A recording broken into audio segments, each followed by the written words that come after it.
Now in its 10th year, this is GabNet. Talk like you've never heard it before.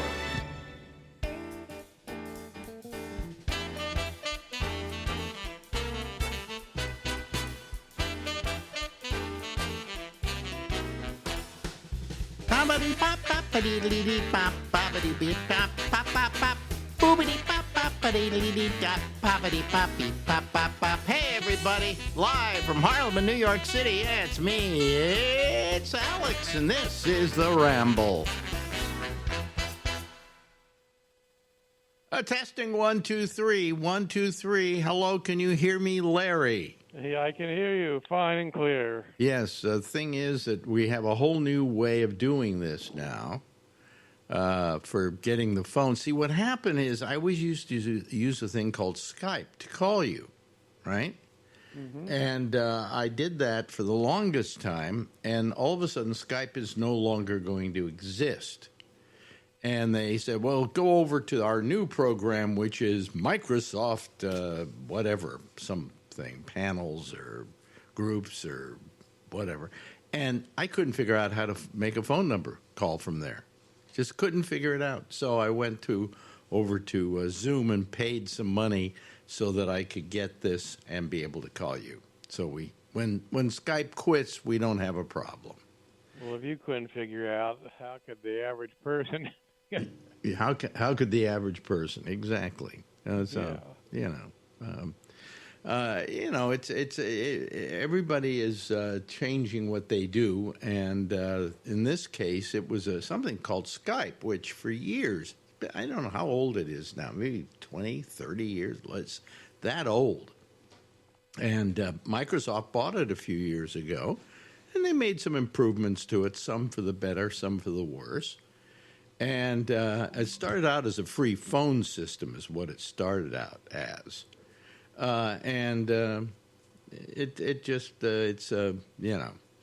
It's been kind of just hanging in there because Zoom came along and completely captured the market for that kind of thing. So they just decided to close down Skype rather than improve it.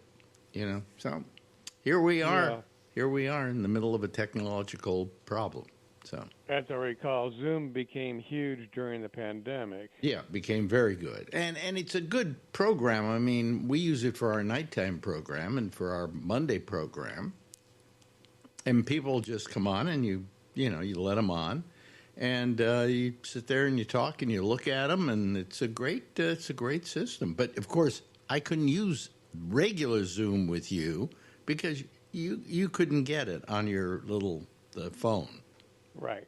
And you can't get it. You can't get it on your computer. Do you ever use it on your computer?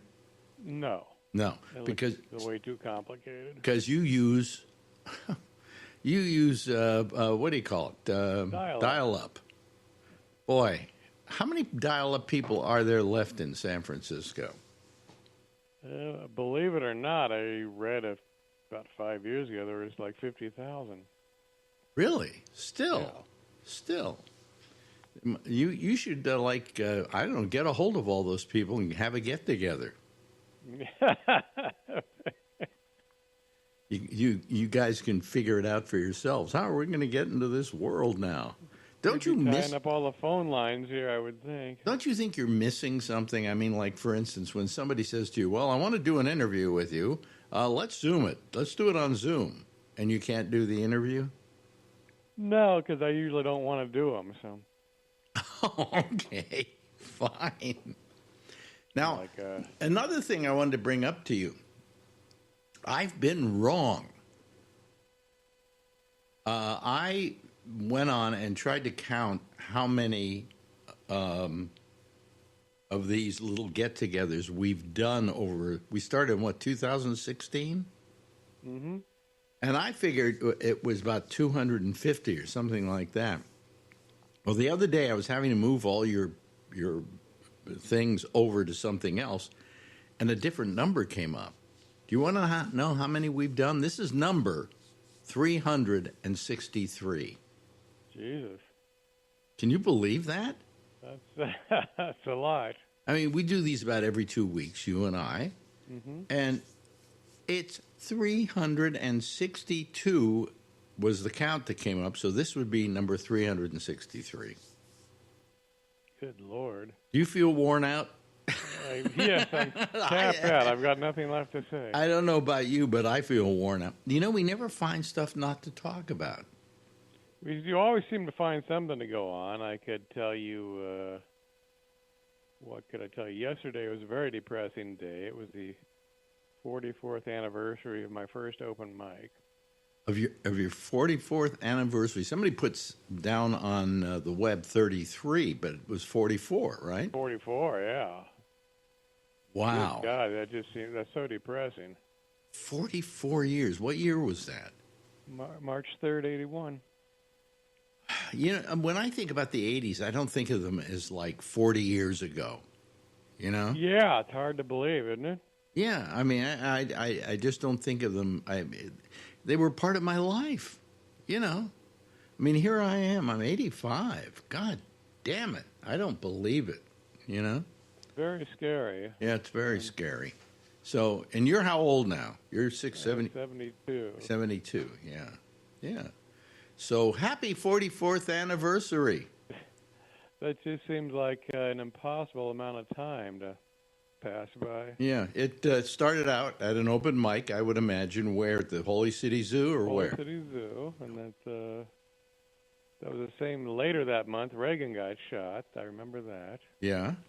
So 81. I loved Will Durst's line about that he didn't know he had been shot, and quite frankly, between you and me, I'd like to have a president with a central nervous system. Yeah, that was a good line.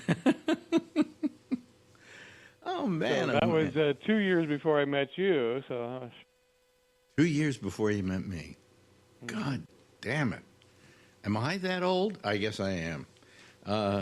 You know, there are people who say, "Come on back to San Francisco. Everybody will remember you." And I'm going, "No, they won't." Most kids who are growing up in San Francisco right now, most kids who are in the 30s don't remember me, or maybe 20s don't remember me. You know, there are kids out there that don't remember who John Lennon was. no, let's see. 44 years ago, if you had a teenager that was listening to your show in 81, he would now be 63. Yes. Okay. So, I stopped doing the program in when? When was my last broadcast in San Francisco? I defer to you because you remember these things. Well, your last Live 105 was July of 97, and then you got on CNET, and that ended in, I believe, 2003. 2003. So we're talking about 22 years. 22, 23 years ago. Mm-hmm. So there are people who were born 23 years ago who don't know who the hell I am. No. You know. So I don't live in the past like that much. You know. I mean, you've asked me to come back and do a little get together with you. Yeah. And I think about it, you know, but I go, who's interested? You know, who really cares? I mean, yes, you meet up with people that say, "Oh, well, what's Alex Bennett doing these days?" You know, but they're people that remember. And would they come out and see us? Would they come out and see us? That's a good question. You know, that's why I look back at San Francisco fondly. I remember a lot of the stories of what happened there, and many times tell them on the air. But I don't really go back and try and relive that because we couldn't relive it. We couldn't do that show today. No, we'd be arrested. Well, you want to know the simplest part that would never happen? No radio station would allow me to invite 50 people up every morning to sit in an audience in their business facilities. Oh, they'd freak out. Yeah. No, we can't do that. Oh, well, we better hire a security guard. Actually, we did have security. His name was Curtis Martini. And if he was the muscle. Yeah, he was the muscle. If he was the muscle, I was a dead man. That's how I used to put it, you know. I mean, Curtis, his feeling was, hey, if you want to kill Alex, I won't stop you. You know? I'll make a phone call to 911. Yeah. I just saw a picture of Curtis Martini on Facebook. God, yeah? we've all gotten old, haven't we? We have, yeah. No, you haven't changed much, though I haven't seen you I recently. think I have. Oh, I don't think so. I saw a picture of me that was taken last summer on stage. I literally looked like I was 105. So. Well, live in this feeling of things, and that is that, and it's true that beauty fades, ugly stays forever. Yeah. So if you're ugly as a kid, you're going to be pretty much ugly as an old man, but you may not look as ugly as the other people. A very attractive person would really, I would think, would really fear aging. Well, look at Pamela Anderson. I mean, she's no party anymore, you know? And how old is she? I have no idea.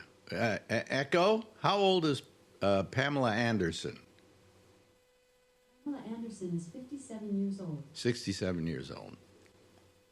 Okay. Yeah, she just made a picture called The Last Showgirl, which I think she got nominated for an Academy Award, maybe not, but it was, she was pretty good in it, but she took the makeup off, you know? She allowed herself to look like Pamela Anderson looks today. And that's the thing, you know, I gotta tell you, and I adhere to this. Look your age. Don't try and fight your age. You know? Embrace it. And if you embrace it, that's a beauty in and of itself. Does that make sense? Right, yeah. You can't, there's nothing worse than getting older and trying to look young. It just. Well, I was supposed to get an eye lift. A doctor said, hey, we can take those bags off. At the time, they were doing something else with me. And I said, how much is it? And they said, $5,000. And I went, yeah, I'll do it later. You know, I mean, I just, hey, I'm an old man.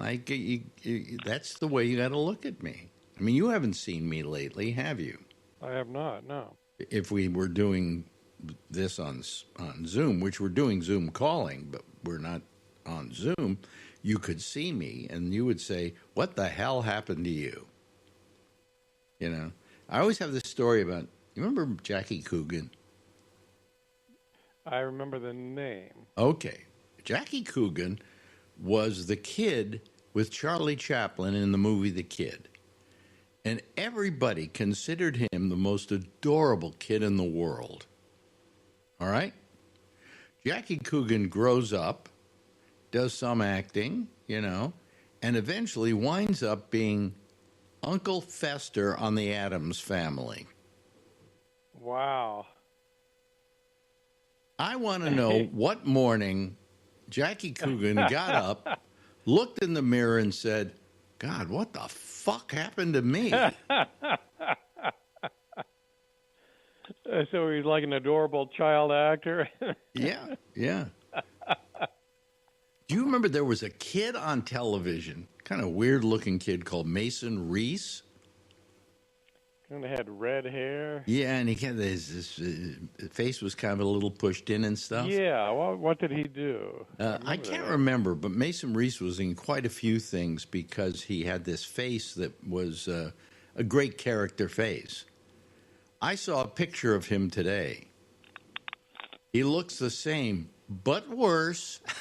You know, and it's horrible. Everybody, if you get a chance, go on to Facebook. I think he's there. Look up Mason Reese and look at his picture today. Now, there's another reference I just made. How many people remember who Mason Reese was? Yeah. Let's find out what he did, because I do remember the name. Yeah. But you know, he was on television and movies, on commercials, you know, things like that. He had this weird kid with a weird little face, you know. But so anyway, but you stayed beautiful, Bubs. Well, that's got to be terrible to be like when you're a kid. If you're like get some success in TV or movies, Yeah. and your life literally peaks before you're a teenager. Yeah. Yes. Oh, that must be terrible. I mean, I hope, Mikey Madison won the Academy Award for Best Actress, and I like her, okay, and I thought she did a superb job. And I hope she continues to have a career, but she may not. We don't know, And it must be terrible for people who had a great success early on in life, who later on in life have no success at all. Well, who was the youngest person to win an Oscar? I don't know. Mikey Madison's 25. Maybe Tatum O'Neal. Well, Tatum O'Neal won it for Best Supporting Actress. But how about Best Actress? Hold on. I'll ask the expert. Echo? Who is the youngest actress ever to win a Best Actress award?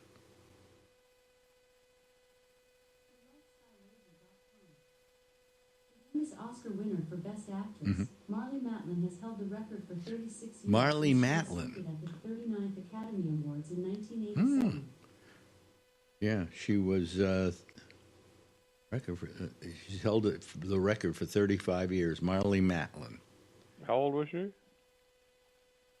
Echo, how old was Marlee Matlin when she won the Academy Award? Wikipedia.org. Yeah. At age 21, she is the youngest Best Actress 21. winner and was the first deaf performer to 21. win. 21. And she was the only deaf performer ever to win Best Actress. So that also reminds me of the best joke I ever wrote. Best one. Okay. Well, that I said, and I don't know that anybody else ever did it before me, but that Peter Townsend, The Who, was losing his hearing from having worked in front of those amps all those years, and he was almost completely deaf. And they were thinking of changing the name of the group from The Who to The What? That's good. Yeah, I always like that joke. What's your favorite joke in your act? In other words, of all the jokes you've ever written that you've ever put on into your act, which is your favorite? That's a big question. Could be. Well, now his life sucks is a stolen identity one. Yeah, that's the one you always start off with, pretty much. Yeah, and what was the other one?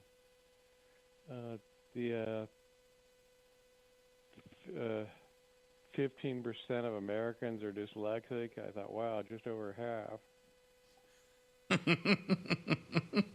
That always gets us. It always takes a delay before the audience laughs, but I like that. Yeah. Which they wouldn't let me do that on the Letterman show. Oh, they wouldn't? They said, all the PC crap. It was they didn't want to offend dyslexic people. Oh boy. So that those are your two favorite jokes. I think so. That you've ever written. I like them because they're very quick. So. What joke that you do gets the biggest laugh? The stolen identity one still gets a big laugh. Surprisingly, it's an old joke now. And you do it at the beginning of your act all the time, sets a tone. And people who have seen you before laugh at it, having already knowing what the punchline is to the joke. Yeah.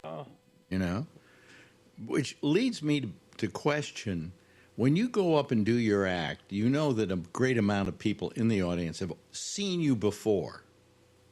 Which is the very uncomfortable feeling. Yeah. I know that's a very uncomfortable feeling, but do you realize that they want you to do your hits?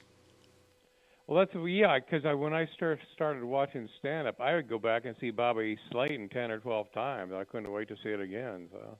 Well, Bobby had an interesting thing that he did, and it was that every time I saw him, and I saw his act any number of times, and then I would watch. Most comedians, I would only go back and watch their act about once a year, because in a year it would have changed. Okay. And with Bobby, every time I watched him, even if it was like a month later, it seemed like he had a whole new act. He never did the same order. He never did the same order, so that consequently I'm sitting there going, God, is this all new material? Yeah. Which that's weird. But you're right. He never did do the same jokes in the same order. So I wonder how his mind works that way. By the way, he wrote me, and I got to get it from. He asked me if I had Gonzo's number. Dr. Gonzo was a musician, a comedian who did basically musical comedy. Could we say that was the best way to describe it? Yeah. And he worked in San Francisco for the longest time. In fact, if I remember correctly, he actually was maybe the first or the second comedian I ever had on my show in San Francisco. I think I may have been him. And then I said, do you know any other comics? And one led to another, to another, to another, until I was up to my ass in comics. And he wanted to know Dr. Gonzo's number. John Means is his real name, because his wife died. Did you know that? She just passed away. Did you know that? And he wanted to know if you had his number. Do you have his number? I do not. I just. Oh, okay. But I wouldn't ask him for you here. But our respects go out to John. Gee, Yeah. Bad. Well, how old must he be now? He was born, I can tell you. Here we go. Rain Man's going to give us some information. I believe he was born October 3rd, 1955.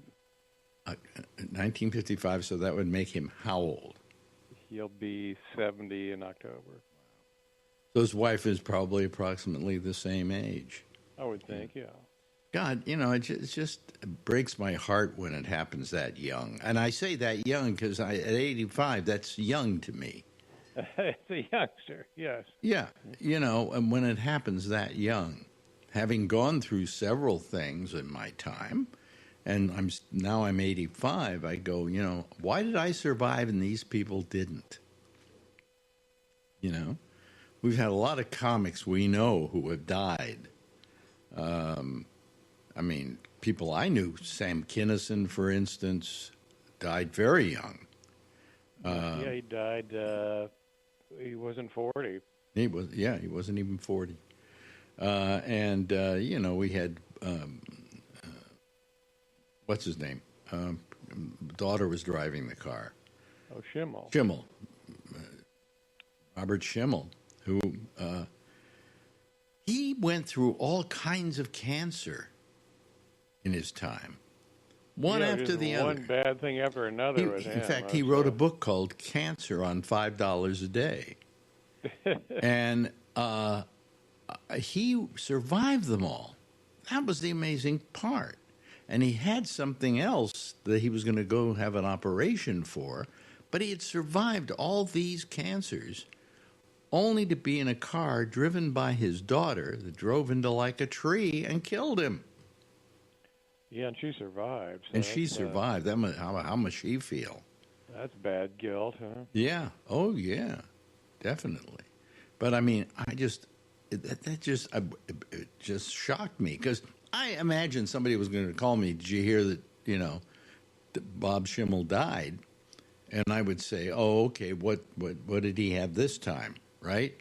And I wouldn't be surprised. But to find out that he died because his daughter drove into a tree, I think it was a tree, is daunting at best. What comedian's death bothered you the most? Well, recently we lost, I think, 3 in 1 year. It was Saget and Louis Anderson and Gilbert. Yes, the one that affected me the most was Gilbert because I was pretty close to Gilbert. And he was so odd and hilarious. He was a wonderful person. He was a funny comic. His favorite thing to say about me was, and I don't know if I have it up here. I can do it. It was this. Here we go. I think this is it. Okay, let's hope this is it. So you will be able to hear it. Okay, I think you'll be able to hear it. Hi, this is Gilbert. No, that's not it. Where is it? Where is it? Where is it? Oh, God. I can't find it now. I thought, oh, here we go. Here we go. Alex Bennett is still alive? Now, he said that all the time to me, you know.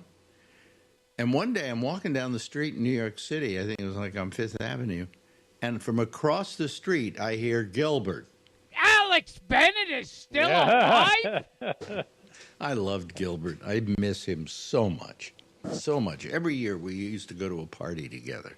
And then we would just stand there talking for hours. He was a Really? smart guy. Anyway, hey, listen, I think we've run out of time. Yeah, we're coming right up on it. Let's do this again next week, We okay? shall, yes. All right. Ladies and gentlemen, Larry Bubbles Brown. Now in its 10th year, this is GabNet. Talk like you've never heard it before. That's my good friend, Larry Bubbles Brown. Episode number 363 that he has done with me. Okay, so I hope that you all enjoy that. Okay, anyway, how are you? We really screwed up at the opening tonight. If you're listening to the recorded version, then you won't have heard it. But we had a whole bunch of one thing I forgot that I put up, and I don't know. But anyway, we got the show on the air finally. And what happens is when it screws up when I start recording it, if I then stop it, then I got to start it again. Oh, it's too much to explain to you, but as I get older and less of the ability to deal with this kind of stuff, it gets rougher. So I'm sorry if we had a little. If you're listening to this on the actual YouTube recorded version where they record it, where they play it, and I can't edit that until the next day. Takes them something like 12 hours before I can go in there and change things around. So thank you for putting up with it. I appreciate it.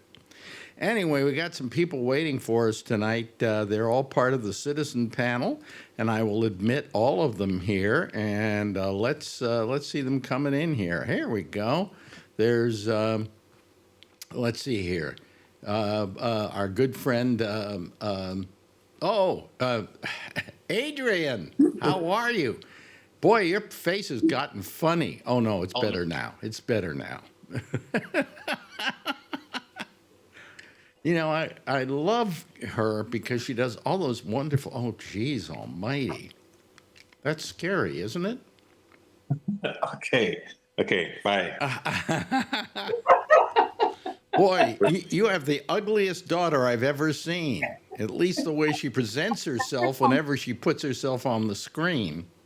She makes wonderful faces, though. She's very good at, what's the knife for?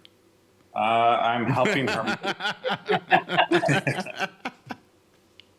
I'm helping her make some food thingy from TikTok, Instagram thingy. I don't know. Instagram. Instagram? No. What is it? Some kind of, what is it? It's like, you know, like those like chamoy pickles? What pickles?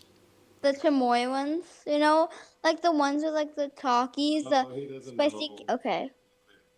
I don't know what she's talking about. It's like a cucumber, and then they stuff some spicy sauce in there, and then they put all these spicy candies in there, and then they eat it.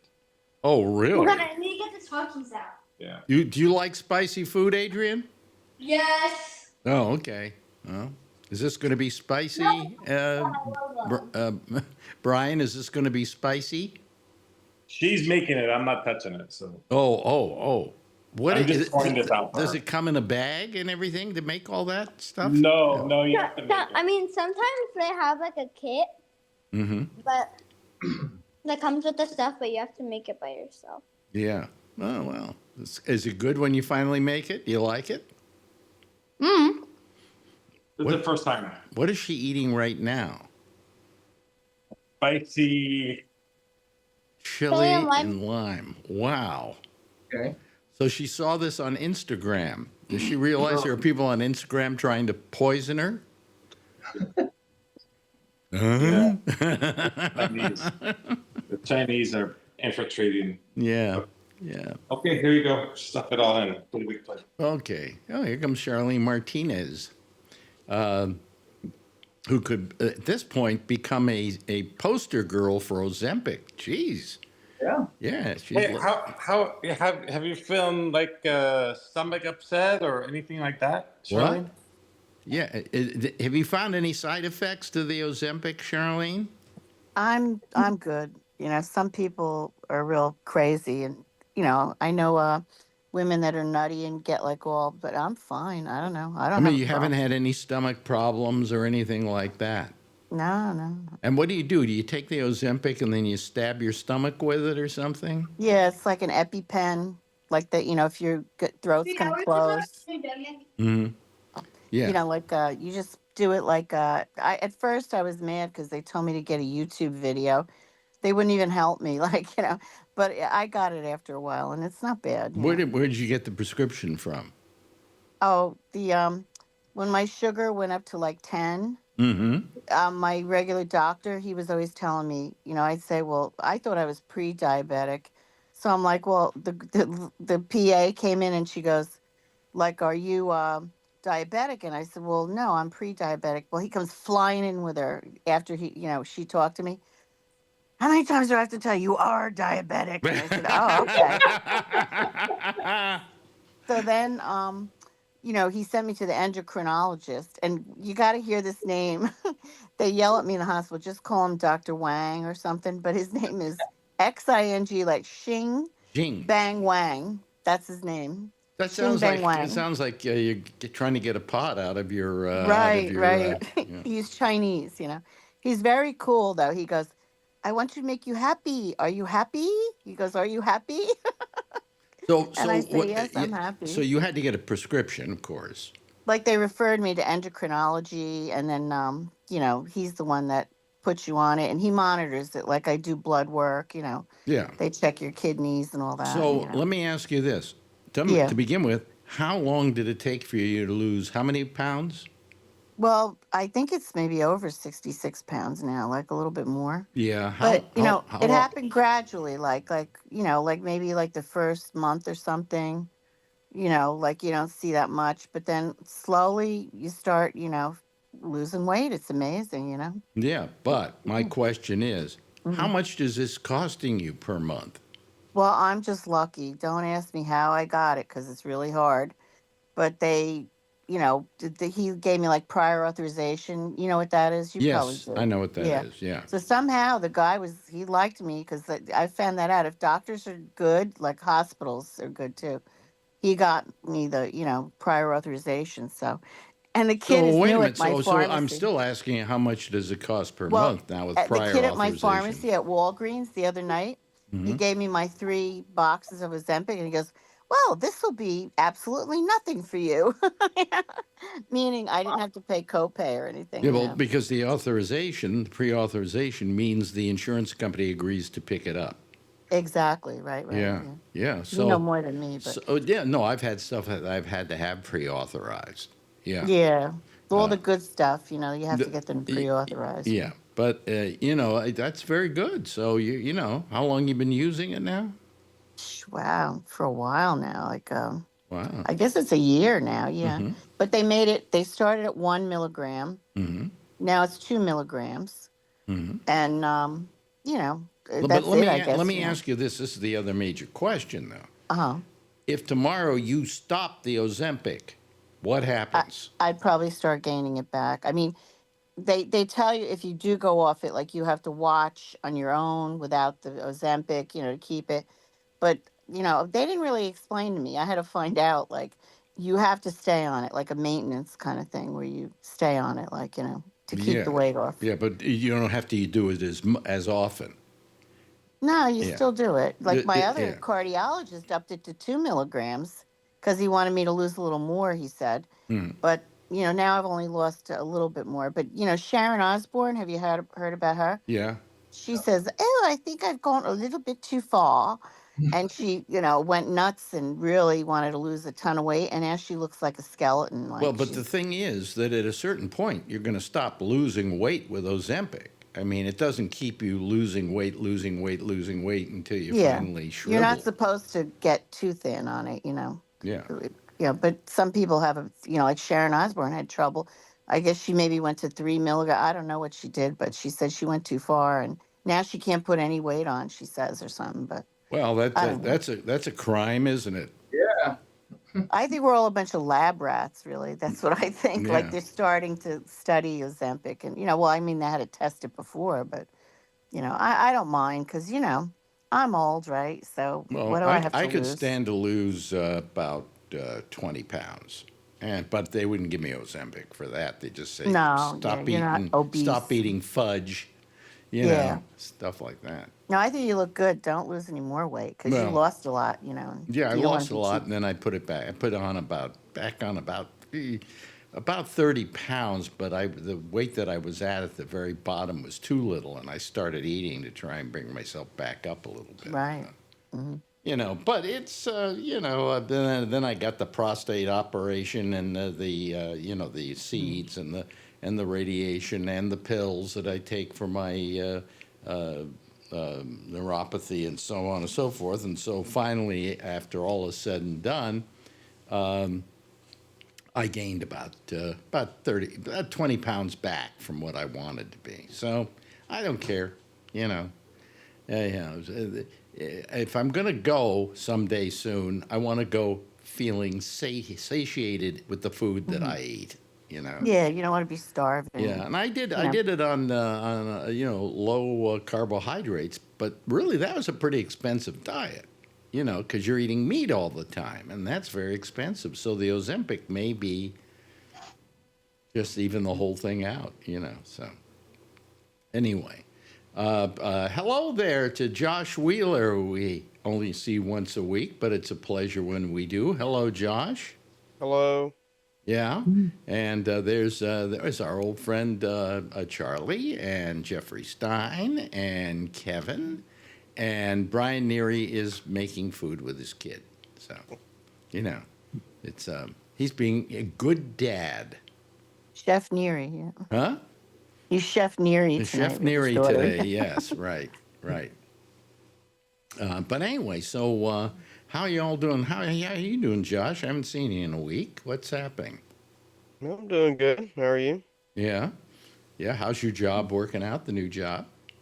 Okay. Yeah. You seem thrilled by everything. That's okay. All right. Not bad. Not bad. It's okay. It's fine. I'm all right. Anyway, so it's been today was an interesting day. Does anybody follow the stock market? Well, I do. Ever since I had some money in it, I figured I better start looking at it. And today I'm seeing they got a little ticker, on the side of the screen, like on MSNBC. And as we're watching it, this thing was going up and down like you wouldn't believe. It was like $500 down, or points down. I like to say points. It's really dollars. And then all of a sudden, I look at it about 20 minutes later, and it's $20 plus, 20 points plus. And then it's all the way down to 300. And it finished off up 300. I mean, I've never seen it do that. I've seen it in one day go kind of up and down, but not, that precipitously. What has this president done to us? An engineer used to say up and down more than a horse drawers at an elk convention. At an elf convention? Elks convention. Okay. And did your daughter hear that? Yeah, she doesn't understand what it means. Daddy's just goofy. Up and down. I mean, I'm sorry, Donald. I thought you were good with money. I guess you're not. I guess that whole thing about you on The Apprentice was a big lie. It's the power of the threat of tariffs. The power of the threat of tariffs. And what does it come back to bite in the ass? Us. Yep. You know, we took a big beating this week. You know, I probably lost about 10 grand. You know, I'll get it back. It'll come back, but maybe, you know. I don't know. I should ask my business manager what he thinks. And he's probably going to say, "I told you not to look at the Dow. Don't look at it. It'll drive you crazy." But also, when it went up and down and up and down, up and down, I didn't go up and down that much. So we'll see what happens, you know. But it's not been pretty. What's your take on it, Josh? We haven't heard from you in a week. Well, I mean, the market is going to react that way, but you know, again, Democrats should be communicating it and finding a way to make people see it and understand clearly that it's his fault, and they're not able to do that. So it's not going to add up to anything, you know. I mean, what's even worse than the stock market, really by far, is the fact that in the month of February, you know, 173,000 people were added to the unemployment rolls, the single largest month since 2009, okay, during the Great Recession that Obama took over in, all right? And there was no Great Recession right now, okay? So it's the single highest month of unemployment additions in 15 years. If you take out the fact that it was a Great Recession, it's the single highest month in decades upon decades. How are Democrats not able to go on TV and say, folks, in the first 6 weeks of this president's administration, he has added more people to unemployment than any other president in decades. Matter of fact, and now let's just start stretching it in history. We've never seen anything like it. It's the worst we've ever seen. I can't believe how bad it is. You know, I mean, people are on unemployment. The chickens are still dying. I don't know. I mean, where are they at? I don't understand how they cannot find one single effective communicator that says, you guys can hold up all the fucking paddleboard signs that you want. Nobody cares. You need to go play the same game. You know something? And Well, that's not the game. I mentioned this yesterday, and it really was true.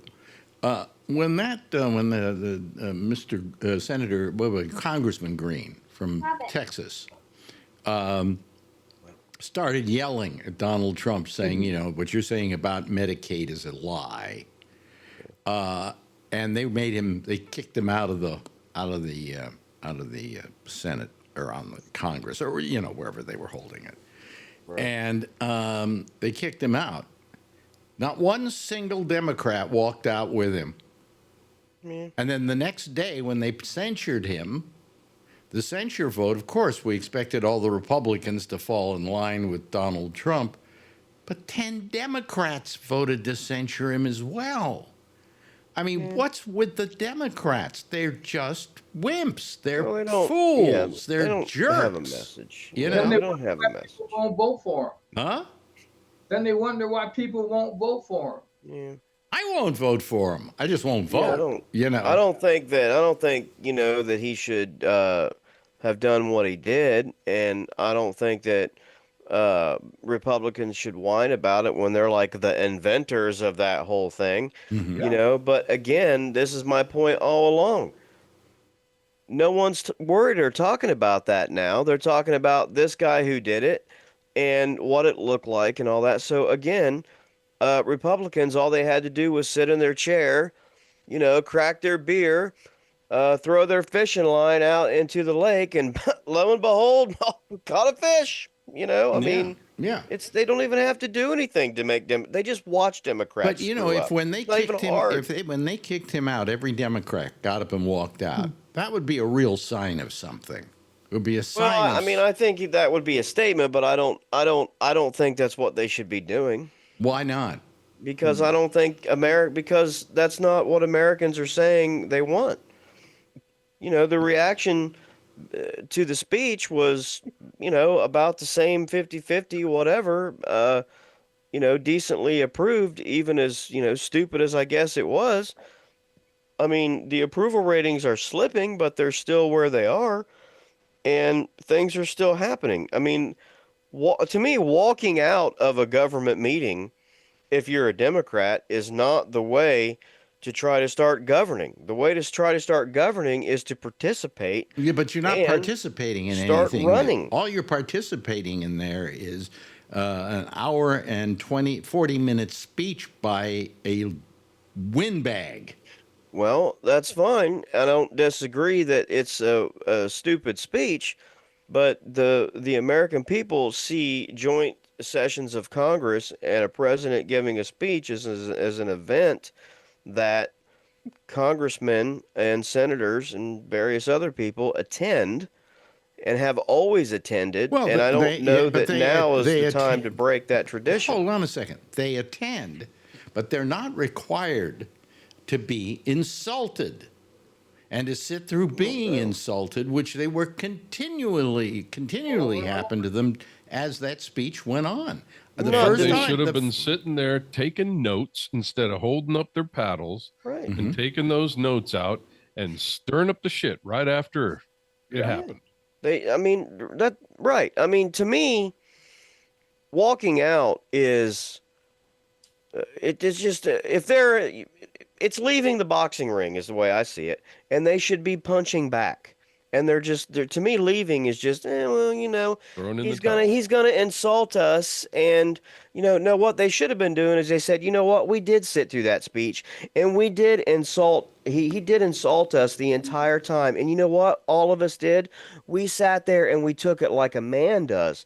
But if the shoe was on the other foot, Diaper Donnie, okay, and JD Sycophant would have ran into a room and fucking cried like a little bitch.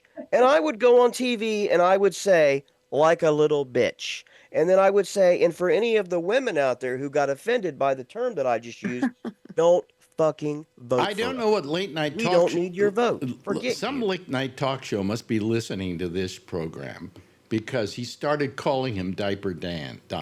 Yeah, that was Jimmy the other night. Yeah. Jimmy Kimmel? Yep. He called him Diaper Don. Diaper Don, yeah. I mean, that's what they should do. They should sit there.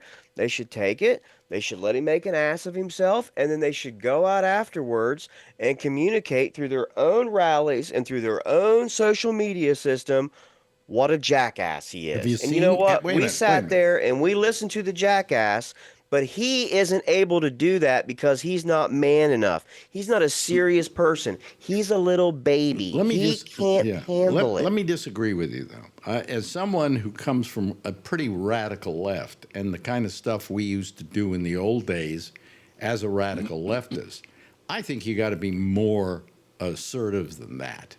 I think that the Democrats, if they had just sat there and listened and then made their statements afterwards, have you seen the little rallies they hold, the songs they sing, and the things they do? It's embarrassing. I haven't. I agree with you 100%. Embarrassing. I agree. Those are stupid. They need to totally. I'm saying they need to totally redo that. They need to stop having those stupid ones, and they need to start having some real ones. I've said this before, and you disagree with me, I know, but I believe, the threat of violence is what should be inherent in what we say, and the reason it should be is it's the only thing they react to when they're afraid that they're going to get hurt. They suddenly take action and they respond to it.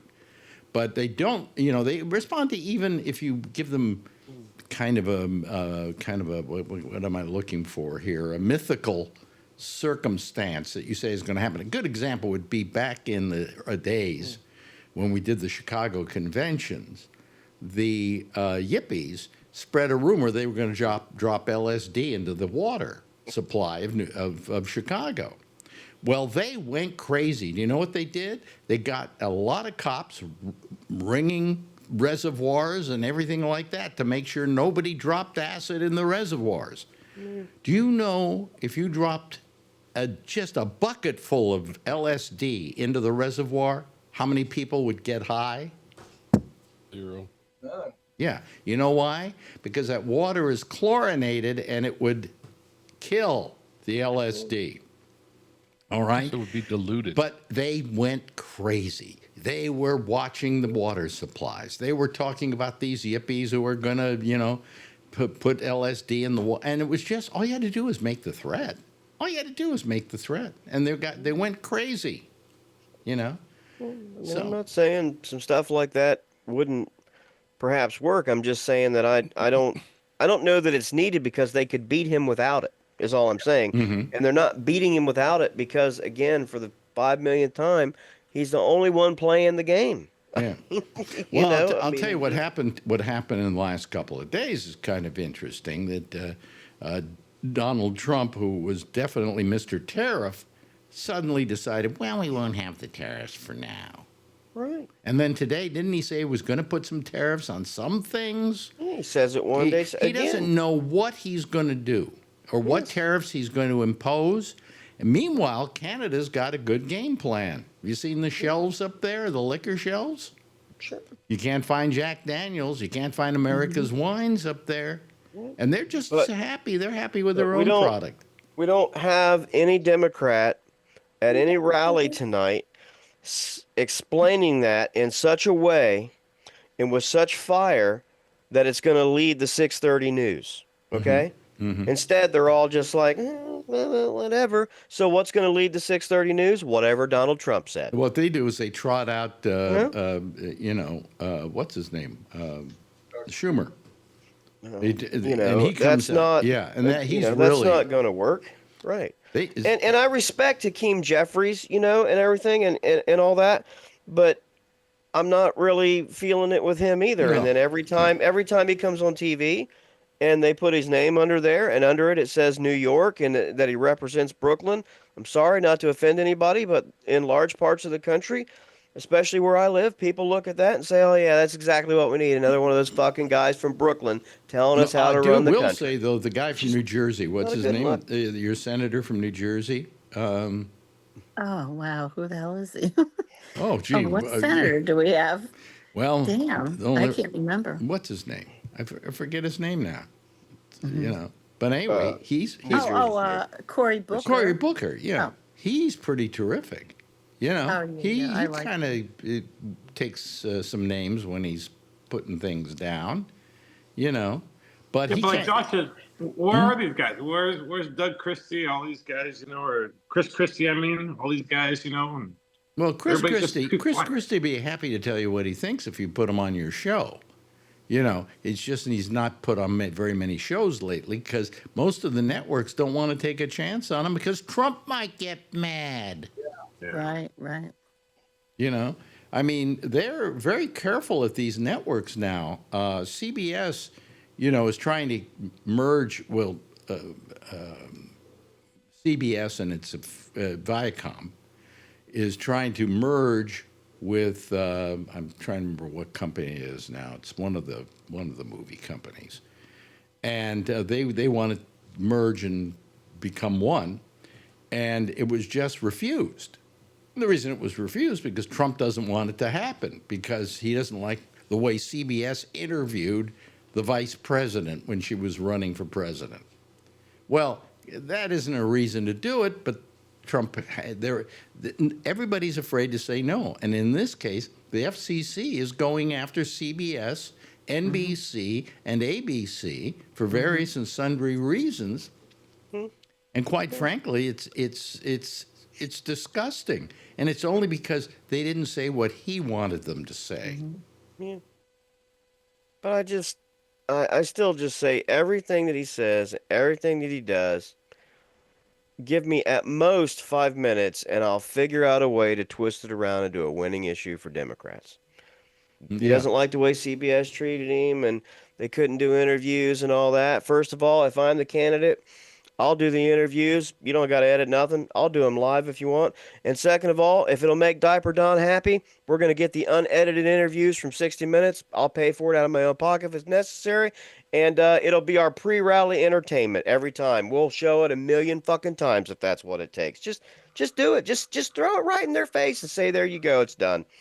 Well, Take away their ability to talk about it. Well, the problem with what happened here with this whole thing with, Harris and her interview with CBS is, yes, they edited it. They edited all interviews, no matter who they're interviewing. Right. They interview it for time. They interview it to tighten things up so that it moves along and flows freely. He was invited to be on 60 Minutes. He turned it down. If he had done 60 Minutes, they would have edited him too. Sure. You know. So we'll play it at our rally, and then I'll explain to everybody that, chicken shit Diaper Donnie couldn't even go do an interview. Chicken shit Diaper Don is now suing CBS for $2 billion. It was originally $1 billion. He decided to move it up to $2 billion. I mean, it's an absolute frivolous lawsuit. But, come on. People should know what he's trying to do here. He's trying to intimidate the network. He had every chance to go on 60 Minutes. It was the show they do every 4 years where they have both candidates on, one for half hour and the other one for another half hour. And, they're both invited to participate. He didn't do it. He Democrats refused. just have to wake up and stop thinking they need to talk to the American people like adults, because the American people have proven they do not want to be spoken to like adults. They want to be spoken to like children. So start playing a game and talking to them like they're children. If that's what they want, then do it. Okay, but until you can get the system fixed. Let me throw out something here that I read today, and when I read a lot of the broadcast sites that deal with the news of the day, who's selling what radio station, who did this, who did that. And one of them had a very interesting article in which he said, if you look closely, all Donald Trump has done with his presidency is he's turned it into a TV show. He's hired TV-ready people because they were already on TV, like our Secretary of Defense is an example. And he is hired from TV all over the place. And he has really literally created a perfect TV show. And he said it the other day when Zelensky was, being ganged up on. Okay, well, at least this makes some great TV. Well, we're not looking for great TV. We're looking for great leadership. I don't care if I'm watching a lousy TV show. Just make it a TV show that shows that you're doing your job. And I agree with that assessment, that he's treating it like it's a TV show. He doesn't know any better. He sits at his desk like he's on The Apprentice. Arms folded the same way on the desk. You've never seen a president like that before. Right. His posture is a television posture. So anyway, hello, Tony. How are you?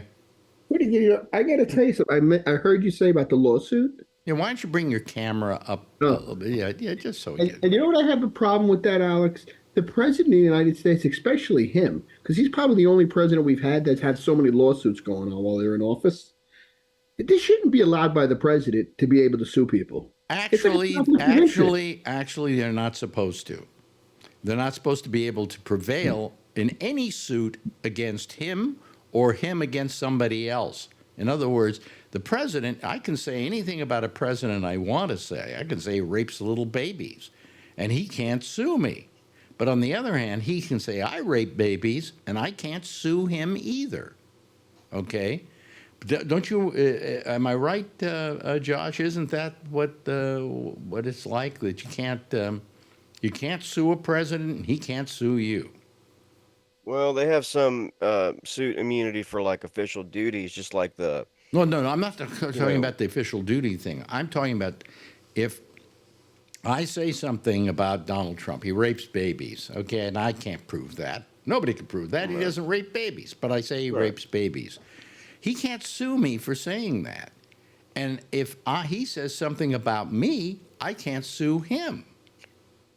Yeah, I mean, there's some protection in like a speech and debate style clause, just like, members of Congress can go on to the House or the Senate floor and say whatever, as long as the chamber is in session, and there can't be any blowback. I mean, if I remember, um, a couple of U.S. senators, I think, read part of the Pentagon Papers on the Senate floor, even while there was an injunction at the Supreme Court that said the newspapers couldn't publish them because there couldn't be any recourse for that. It's why Nancy Mace went on the House floor a few weeks ago and said men had sexually assaulted her, which is, like you said, if she were to go on Fox News and say these men sexually assaulted me, and she has no proof of that, those men could sue her for slander, right? Or libel,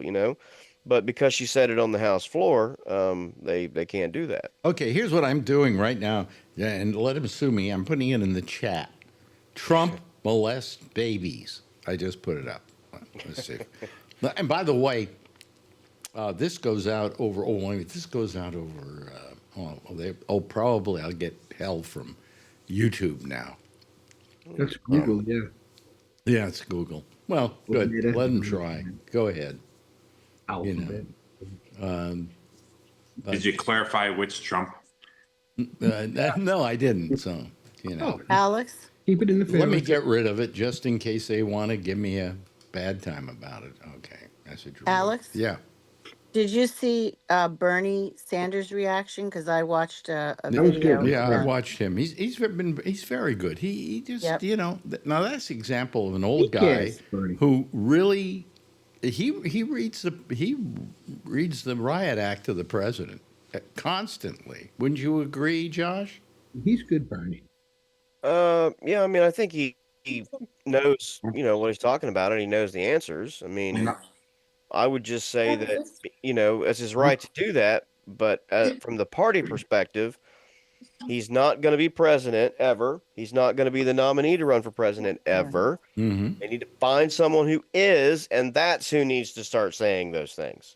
Yeah, well, he can't be the spokesman for it. You're expecting too much out of the pussy party. Well, I mean, yeah. But they need to start saying those things, but they need to find someone that the people will accept to start saying them. Mm-hmm. Yeah. Apparently they're all too busy to have the meeting to figure out who that should be. Yeah.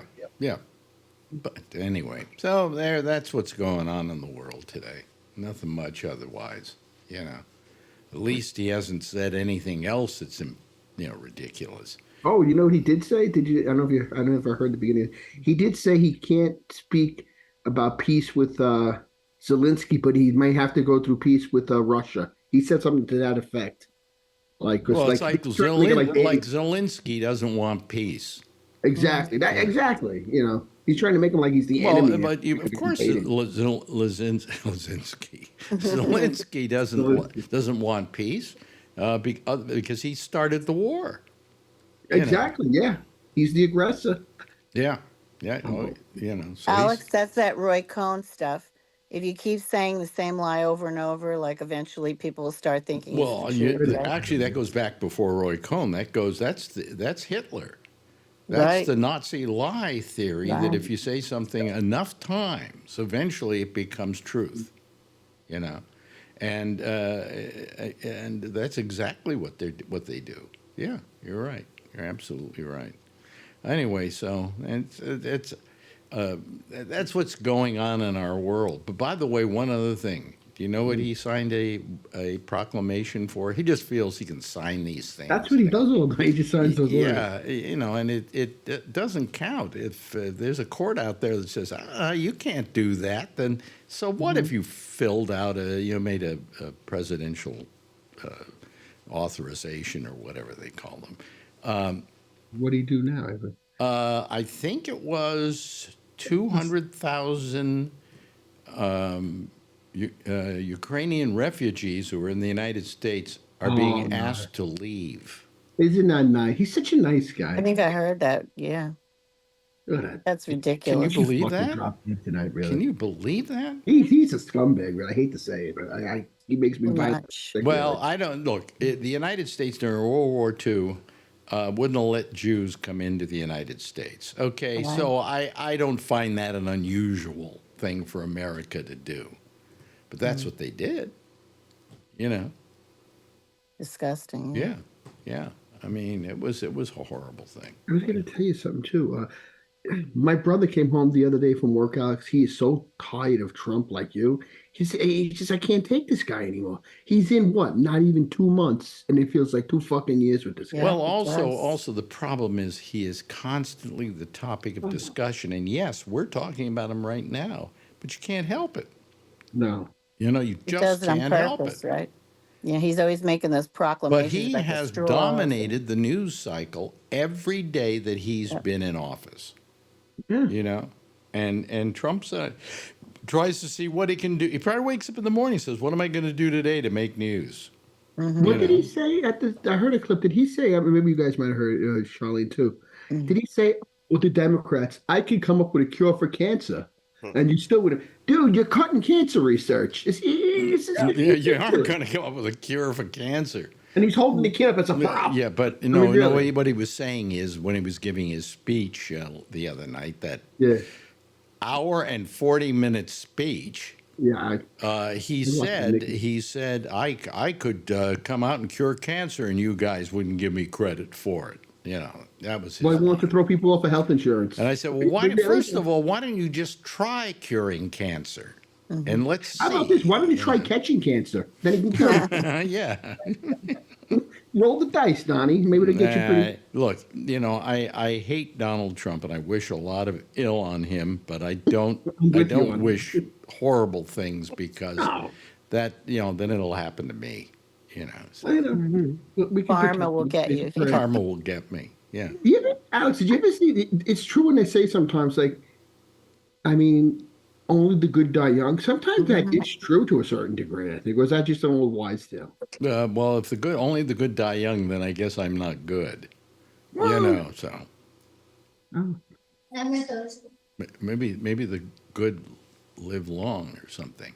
Well, true. Yeah. So did you finish making all that food for your daughter yet, or what's the story on that project that you've got from? Is that it so far? What is that? Explain that to me. It's a cucumber. Ooh. I cored out the cucumber and she poured this sauce in there, and then she has this stuff in there, and then put the spicy chips in there, and then some spicy candy in there, and then she ate it like ice cream. Oh, is it celery? Did you say? That's what I Cucumber. Cucumber. So cucumber and candy? I cored it out, and usually they use a pickle or cucumber. Well, wait a minute, but candy? Yeah, like Mexican candy, like spicy candy. Yeah. Really? Oh God! I'd be on the bowl all night. Well, yeah, I know. She's sleeping down the hall. Yeah. Bring up the toilet paper. How you doing, Jeff? Very good. I've been having a great week. I've had two old friends from Argentina came to spend the week with us. Yeah. And it's been so great. Yeah, we can't hear you that well. I don't know why. And maybe I'm trying to keep a little quiet. No, I see. Yeah. You don't So want let me leave my voice alone. You're still down in Florida, right? Yeah, yes, I am. Yeah. So. And would you believe the that AirPods. the reason that they come here is to buy clothes? Really? Yeah, because in Argentina the costs are incredibly added. So it's really effective for them to get on an airplane, come here, spend a week buying clothes for them and their cousins and whatever for the whole week, load it up, bring it back, and it just reduced their cost of clothes for the rest of the year. Oh, okay. So, yeah. But other than that, they're wonderful people. Yeah. Good. So anyway, Yeah. and how's everything out in California, Kevin?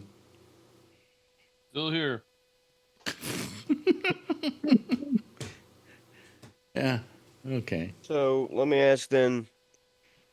So I sent Kevin knew, but so the Society of Military History has been tracking a lot of this stuff, and you might have heard, that as part of the crusade to get DEI out of government, the Pentagon and the Department of Defense deleted their records and their pictures, for a bunch of stuff. And I've got I had a list of more of them, but one of the ones that really caught people's attention was they've gone through and probably used AI or some crap like that to do it, and deleted pictures and documents related to an aircraft from World War II known as the Enola Gay.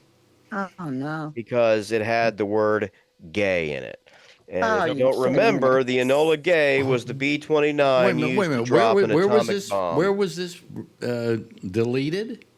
Yeah, the Pentagon and the DoD. They deleted the records. They're getting rid of them because it has the word "gay" in it. Yeah. It's a real story. I can give it to you from the The Society Enola of Military Gay, in History. case people don't know, is the airplane that dropped the bomb on Hiroshima. Correct. Yeah. There's a song, Enola Gay. Yeah. Yeah. So they've basically acted like, the crew of this aircraft and everything, they don't matter anymore. Apparently, let's just erase the records and destroy the photographs, get rid of all the digital copies and all that, because throughout these records is the word "gay." Well, let me ask you this question, and I don't think I know the answer to this question. Who dropped the bomb on Nagasaki? What was the name of that plane? I'm trying to remember the name of the aircraft was. It's out there. I know it, but probably the Bob Homosexual. Yeah, it might have been right. But they, again, this is the kind of stupid nonsense story that if Democrats were having their act together and we're getting out there and we're getting crowds riled up and we're having rallies, they could say, "Can you believe it? They're erasing our history. They are literally erasing our history, folks." I don't. Again, there's not an issue that they can argue that I cannot twist back around and find a way to get average people to understand how stupid the way they want to do it is. Okay. Some of it I would even concede that maybe we should do it, but their way is just, it's stupid and it's going to hurt people. I could find a better way. By the way, just for all of you, so that you can remember, this is a trivia question. It's your next trivia contest. The plane that dropped the bomb, and I never heard this name before, was a Boeing 29 Super Fortress named Boxcar. Yeah, that's right. Yeah. But not box as in B-O-X. It's B-O-C-K. Oh, okay. S-C-A-R. Boxcar. Huh? Yeah, usually they were named after one of the crew, or something like that. Just like the Enola Gay was named after the mother of the crew leader. And by the way, which of the two bombs was it that was dropped on Nagasaki? There were two bombs, as you may remember. Mm-hmm. There was Fat Man and Little Boy. Which one was it? Well, that was a movie. Yeah, Fat Man was on Nagasaki. That's right. You're absolutely right. Little Man was on Hiroshima, actually. So, yeah. Oh yeah, no, they named the movie that because that's what they were. That's what they were named. So, right. Anyway, I'm just saying this is the kind of stuff that's going on, and I can't understand. As bad and as stupid as it is, but how can the Democratic Party not grab a hold of stuff like that and communicate it in a way to get people to understand? I just can't grasp it. I mean, I don't understand how you cannot be out there. I don't think. Look, having I think opposition. I think the problem here, Josh, and it was something that I claimed at the time when Harris was running for president, that she never went down and pressed the flesh of those very people. You know, she didn't go down to buttfuck Alabama, you know, and hold a rally and see what those people needed and what they wanted and make them feel they were wanted by her. And so she didn't speak to those people. She was speaking to all the big donors and the big cities and yeah, and like that. And meanwhile, Trump was going down and talking to people he wouldn't have to his house for dinner, you know? Right. Yes.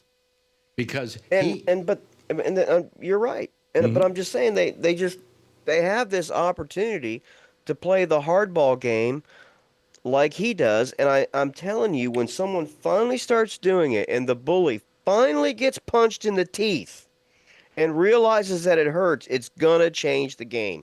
And they have got an opportunity right now to say, for all his talk and for all his toughness, the first thing he does is put a South African, a guy who wasn't even born in this country, in charge of this stuff, and they are literally erasing our history. Yeah. Yep. I mean, how hard is that? But they're paid not to do that. They're paid not to say that. I mean, you know, I mean, how can that party not have a get together where they can tell people? Well, I don't care who thinks that's racist and all this. Fuck you. But here's the stupid part about Trump, although he doesn't have to run for president again, but his party he does have midterms coming up. Who do you think, what percentage of veterans do you think voted for Donald Trump? Probably a lot. 60%. Yeah. Who's being affected now by these cuts? The veterans. Veterans. Sure. They've already lost those veterans. Yeah. You know? And next, if they start screwing around with Medicaid, they're going to lose a whole bunch more people. And then among old people, if they try to touch Medicare, which they will, then old people are going to get really mad. And you don't want to get them mad because if they want to fight, they're going to be deadly because they have not much to live for anyway. So I would agree with that. People that run Social Security. But I guess I would agree with that only if people actually understand that he's the one who did it. Because what he will do when he runs again for his third term, or whoever else, if you don't think that's going to happen, they're not going to say it that way. They're going to say all that stuff happened because of the Democrats. Well, and I know it didn't, and you know it didn't, and we all know it didn't, but that's what they will say. They can't do that right now. It's impossible. Oh, he could. He'll go out there tomorrow and say it's the fault of the Democrats, and they won't say anything back. So the only story that the American people will get will be whatever came out of his mouth and whatever his podcasters that are in his pocket say, because Americans aren't reading the Washington Post. You know what I'm saying? I mean, they're not getting their news from sensible places like that anymore. I mean, if he goes out tomorrow and says all these veterans lost their jobs because of makes up some reason from the Democrats, and his Joe Rogans and his other people go out and repeat the lie, that's what people will think. So that's what I'm saying is he can screw over his own people, and clearly he's the one doing it, and then go out on TV the next day and say that, well, I didn't do that. The Democrats did that. And his Scott Jennings people on CNN and all that will go out there with that fucking stick up his ass and that smirk on his face and say it. And nobody will fucking say anything to him about it or call him out on it or prove him wrong. Yeah, we won't have any rallies of our own to show how ridiculous it was. And his truth will stand. When only one person talks, that's the only person who puts their story out there, right? Well, I think there's another aspect here, and that is a lot of these companies that are kowtowing to Trump because they're afraid of him. And there's some unusual ones. I mean, I can't imagine that Apple has been so complicit with Trump at this point. I mean, what's his name over at Apple? Tim Cook. is like his buddy. You know? Yeah, but you know what? If like I've said before, that if there's a tool there to be worked, these guys are doing that. They're going to go in there and kiss his ass because they're going to give them the tax breaks from what they're doing now to us. Yeah. That's what's happening. They don't give a shit about him. If you're in a real business, you're going to do whatever you got to make your business run better. And that's what he's doing. They're doing. Well, maybe their business isn't going to run better. They'll go, oh yeah, Don. Yeah, you're right. You're right. I'm considering never buying another Apple product, and you know how invested I am in Apple products. Yeah, well, I've done the same thing with Tesla. So yeah, I've been looking for a battery backup for my house for 6 months, and every time I go to somebody, is we got a Tesla Powerwall. I said, thank you, bye bye. Wow, yeah. So I mean, it's somehow it's hard to go around these guys. I mean, I don't think I can ever give up. For their business, they're going to go for it. You know, I'm so invested in the eco-structure of Apple, it's almost impossible for me to get rid of it. Right? Same with me. Yeah. You know, my email, everything, all those things. You know, they're all linked together. They're working him as much as he thinks he's working them. That's fine, but I don't want anybody that's going to give him a sense that he has power over them. I just don't like that. If it's good for their business, they will. Well, that's the way businesses work. Well, if we prove it's the same thing they're doing to everybody in the layoffs is what businesses do to people. Look what it's doing to Musk's business. Yeah, his stock is down drastically. Right, the stock is dumping. Teslas aren't selling. You know, So he'll go in there next week and lay everybody off because he ain't making no money. And all I'm saying is because there's a lot of that evidence out there that shows me there's a path for Democrats to accomplish things, right? There's a highway of stuff. Yes, all it does is make me think of that LBJ quote where he says, you tell them some bitches I'm going to out Lincoln. All I need is a Democrat to say I'm going to out Clinton and start fucking doing it. Yeah. Yeah. Very good. Yeah. Well, I just it's wearing me out. It's not fun anymore. It gives us but it makes for good radio. Anyway, there's the theme going. Gosh, this is something else again. Kevin, thank you. Appreciate it a lot. And you have no idea. And Brian, you're always with us, and I appreciate that too. And of course, the lovely and attractive Adrian, who's sitting there. Is she eating the stuff she made? Are you eating the stuff you made? Where is she? Really? That's it? What is that? Is that what she made? No, now it's rice and seaweed. Seaweed. Oh, okay. What is it? Rice and seaweed? Rice and seaweed. Yeah, she's going to complain in an hour her stomach's hurting. Oh, okay. All right. All right. Well, it'll be because of the rice have and a good time seeing her this weekend, Dad. Yeah. Josh, good seeing you, my friend. Always good. And, of course, Charlie, it's wonderful having you here. Good to see Jeff all the way from Florida, and Charlene, who is just looking magnificent. It probably makes you feel better about yourself, too, right? Yes. Yeah, thank you, Alex. Yeah, now she's an Ozempic junkie. And thank you very much to Tony. Everybody, give a big wave goodbye, and I'll give a big wave goodbye at you. There goes our citizen panel for tonight. They've done their duty, and we've enjoyed having them here, by the way. Stay tuned now for Amy Manuel. She's next here with The Intersection. She'll be taking your calls at GapNet Live on Skype. I'll see you again Monday with the pop-up show at 4 o'clock on Facebook, and then on Wednesday, same time, same station. And in the meantime, as always, if you see her, of course, tell her I love her, will you? Bye. For the next 60 seconds. Oh, wait a minute. Stop it. Every time I push a button here, I push another button too. Well, what happened there? And then I did that, and what is it? I'm just having all kinds of problems here. Anyway, let me just say goodbye to you.